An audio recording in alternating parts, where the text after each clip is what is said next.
Selamat pagi, Anda menyaksikan News Update Bisnis pukul 8 waktu Indonesia Barat. Saya Luisa Kusnandar.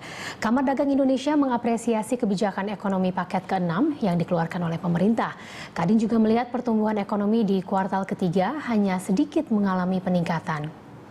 Ketua Kamar Dagang Indonesia bidang perbankan dan financial, Rosan Rusli, setuju kebijakan kawasan ekonomi khusus agar lebih berkembang.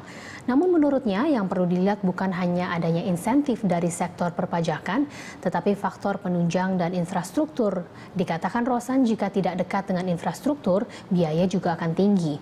Kadin menyarankan pemerintah bukan hanya memikirkan peningkatan ekonomi dengan penyerapan anggaran, tapi juga meningkatkan ekspor dan daya saing.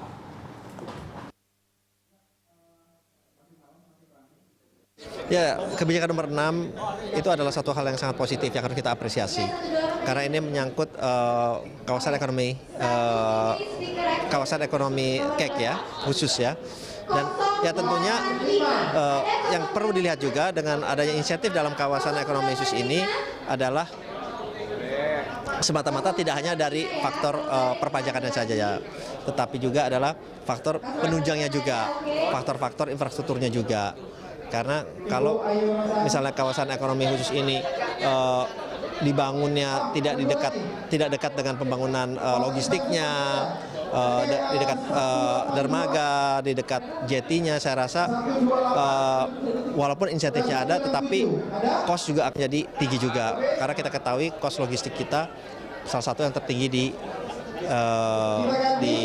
negara ASEAN ya. Tapi kita harus apresiasi dan saya sangat setuju sekali kebijakan-kebijakan yang mendorong kawasan ekonomi khusus ini untuk lebih maju dan berkembang.